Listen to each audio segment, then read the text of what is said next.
지난주 말씀의 제목은 긍휼히 여김을 받는 자입니다. 한 주일 동안 이 긍휼이라는 단어를 조금이라도 깊이 생각을 해본 분이 있기를 바랍니다. 다 한번 좀 생각을 해보셨겠죠? 에베소서 3장 18절에 보면은 이런 구절이 나옵니다. 너희가 그리스도의 사랑을 알기를 원하는데 혼자 알지 말고 모든 성도와 함께 알면 좋겠다. 모든 성도와 함께 그리스도의 사랑을 알면 좋겠는데 어떻게 알면 좋겠냐면은 그 사랑이라는 게 깊이가 있다. 깊이가 있다. 또 높이가 있다. 또 길이가 있다. 또 넓이가 있다. 왜 이런 표현을 썼을까요? 사람들이 그리스도의 사랑이라는 것, 즉 긍휼이라는 것도 마찬가지죠. 알기는 아는데 일부만 안다는 겁니다. 어떤 사람은 깊이 생각할 줄 알아요. 깊이. 생각을 깊이 하다 보면은 그 깊은 곳에서 누굴 만나게 되냐면 깊이 계시는 하나님을 만나게 됩니다. 이 사람은 되게 좋아하겠죠. 내가 깊이 생각을 해보니까 그 깊은 곳에서 하나님을 만났어. 진짜 좋아하겠죠. 그래서 사람들한테 하나님을 깊이 생각해야 돼. 깊이 생각해봐. 하나님 만날 수 있어. 근데 어떤 사람은 높이 생각하는 걸 좋아해요. 근데 진짜 높이 생각해보니까 그 높은 곳에서 누굴 만나느냐? 하나님을 만났어. 똑같죠? 어떤 사람은 길게 생각하는 걸 좋아해요. 근데 저기 길다란 곳 끝에 또 하나님이 계시는 거예요. 어떤 사람은 이렇게 생각하는 거 좋아해요. 결국 그 끝에 다 하나님이 계세요. 그런데 이 사람들이 만난 하나님은 다 다르다는 거죠. 하나님은 맞지만 그 하나님의 일부만 본 겁니다. 그럼 하나님은 뭘 원하시느냐? 바울을 통해 말씀하시죠. 깊이, 높이, 길이, 넓이 네 가지를 다 알기를 원한다. 그럼 결국 어떤 하나님을 만나게 되느냐? 하나님의 일부를 만나는 게 아니라 온전하신 하나님을 만나게 된다. 그렇게 얘기를 하고 있습니다. 근데 지금 우리 한국 교회뿐만 아니라 전 세계 교회 성도님들의 가장 큰 문제, 넘지 못하는 부분이 뭐냐면 다 일부에 잡혀 있다는 겁니다. 그럼 하나님께서 누굴 원하실까요? 이 일부들을 다 이해하고 수용해 줄 수 있는 그런 온전한 하나님을 붙잡은 자를 원하십니다. 결국 마태복음 16장 13절에서 20절까지 내용도 똑같은 내용입니다.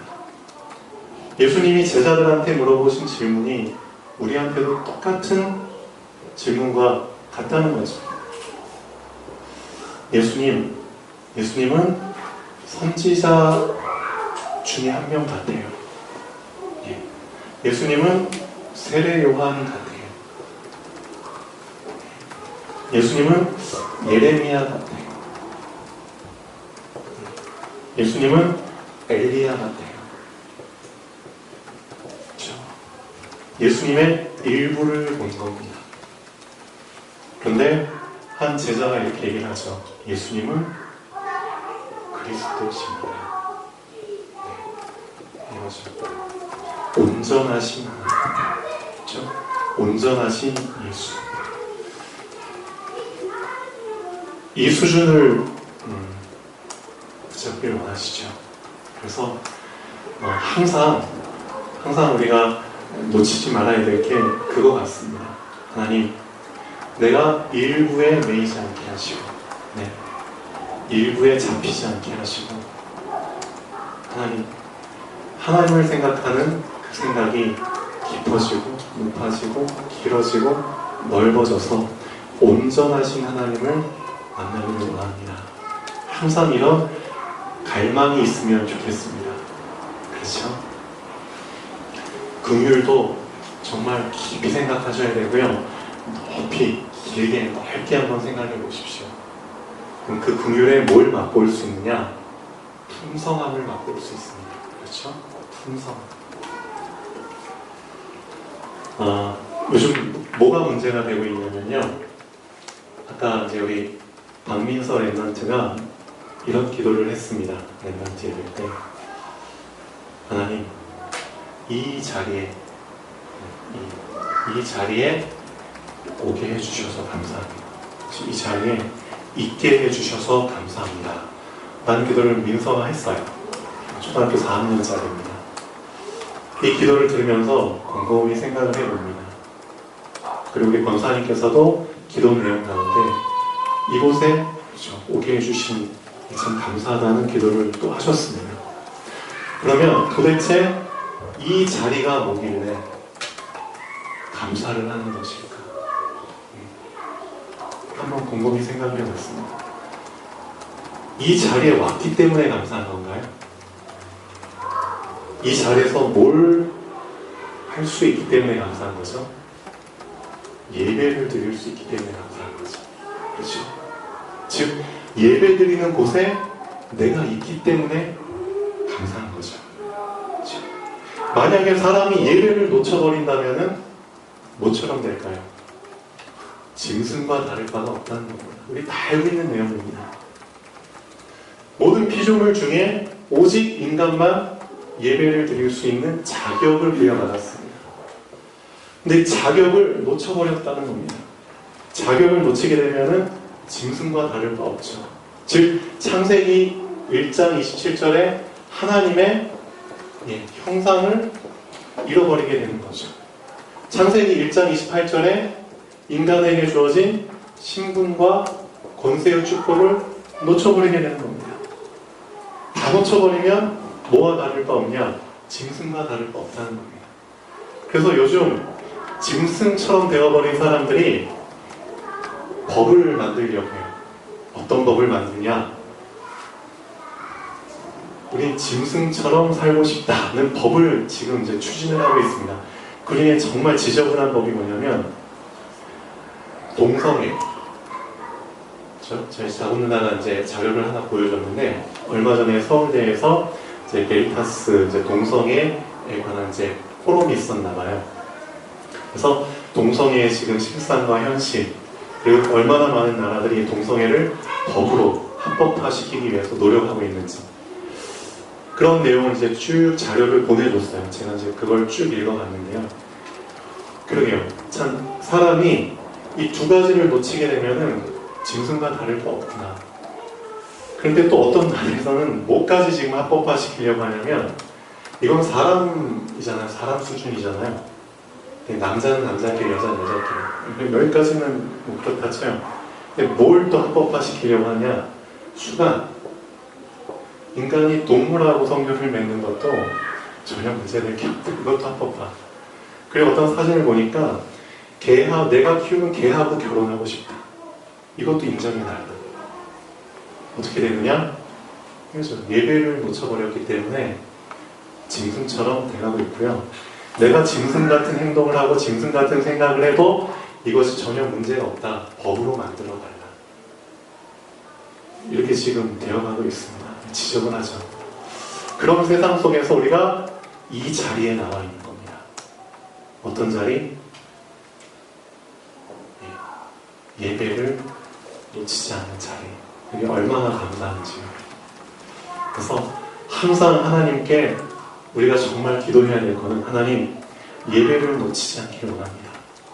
그렇죠?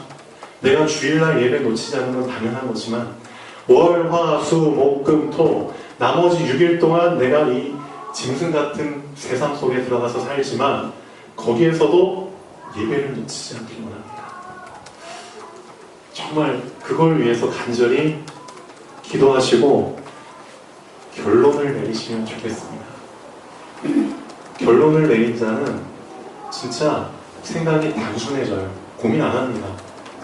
좌로나 우로나 칠 수가 없죠. 맞죠? 이미 결론을 내려버렸는데. 결론을 내리지 못했기 때문에 사실 왼쪽 오른쪽이 보이는 거고요. 예, 귀가 얇아지는 거고 귀에 들어오는 말들이 다 입력이 되는 겁니다. 그렇죠? 오늘 말씀의 제목 결론을 내린 자인데, 자, 한번 보겠습니다.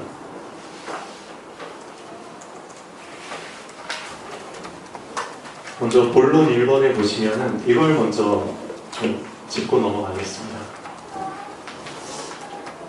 하늘이 있고요. 땅이 있습니다. 우리는 지금 땅에 살고 있죠. 땅에 살고 있는 사람은 자, 하늘이 있지만 하늘에 관심을 둘 새가 없죠. 그냥 땅의 일이 너무나 바쁘고, 그렇죠? 내가 땅에 살고 있기 때문에 하늘을 볼 여유가 없습니다. 신경도 못 쓰고 그냥 계속 땅만 바라보고 살게 됩니다. 공자가 이런 말을 했죠. 본인의 삶을 쭉 되돌아보니까 각 10대, 20대, 30대, 40대, 50대, 60대, 70대에 맞는 그런 시간표가 있더라. 그걸 이제 공자가 논어에서 이제 쭉 얘기를 하죠. 내가 15살에 학문의 뜻을 주게 됐다. 학문의 15살 이제 좀 철이 들었다는 거죠. 이제 배워야겠구나. 알아야겠구나. 이 세상에 대해서. 지학이라고 하죠.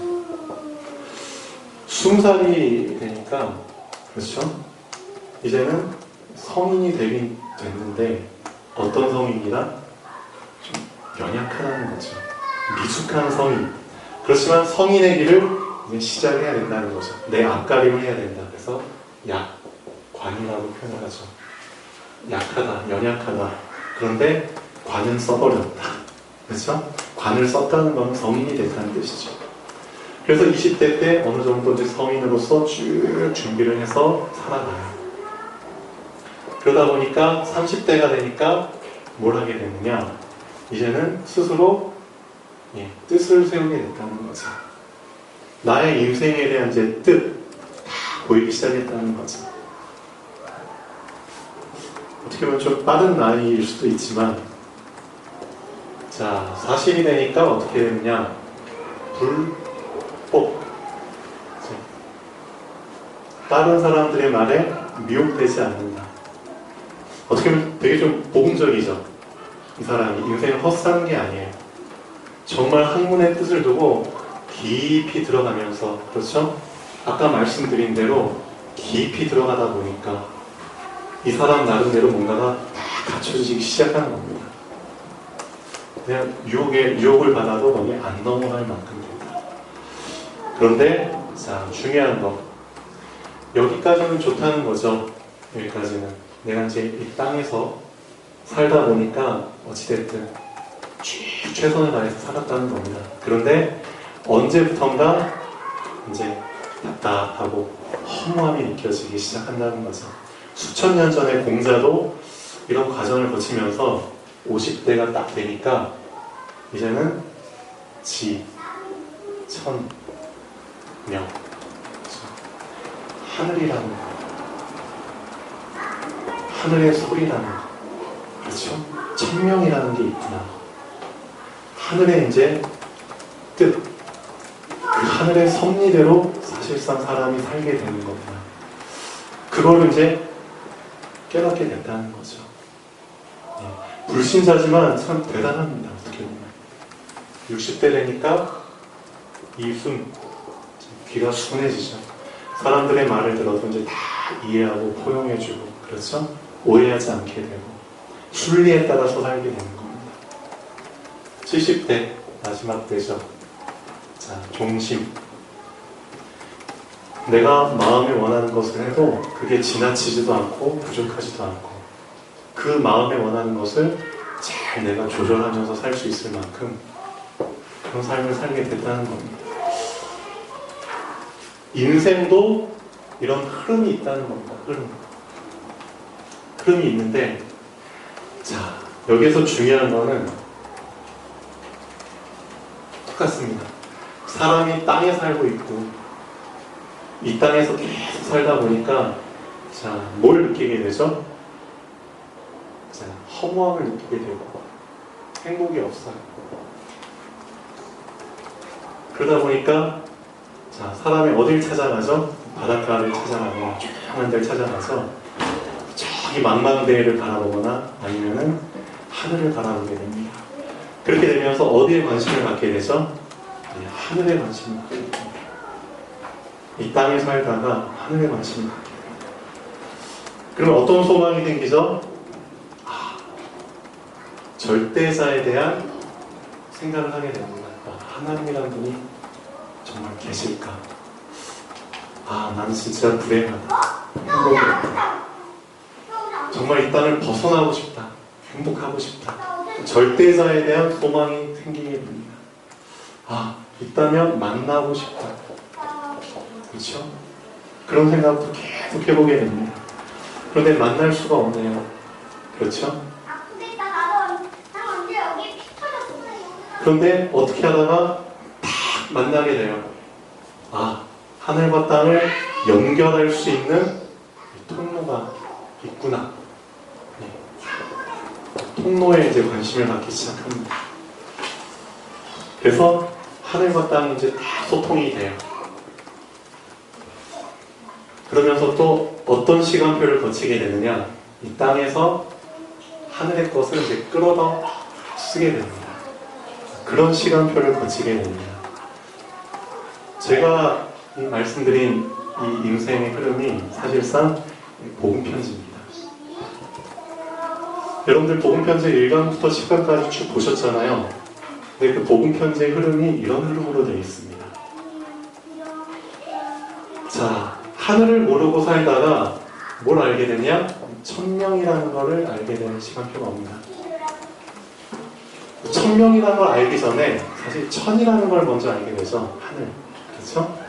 그리고 하늘을 알게 되고 나서 이제 하늘의 명을 알게 되죠. 그 시간표가 오게 됩니다. 나는 땅에 살고 있지만 하늘이 있구나. 하늘의 뜻이 있구나. 그러면 그 하늘의 뜻을 붙잡아야 되잖아요. 그렇죠? 연결이 돼야 되잖아요. 나는 땅에 살고 있는데 하늘과 연결이 되길 원해요. 연결이 됐어요.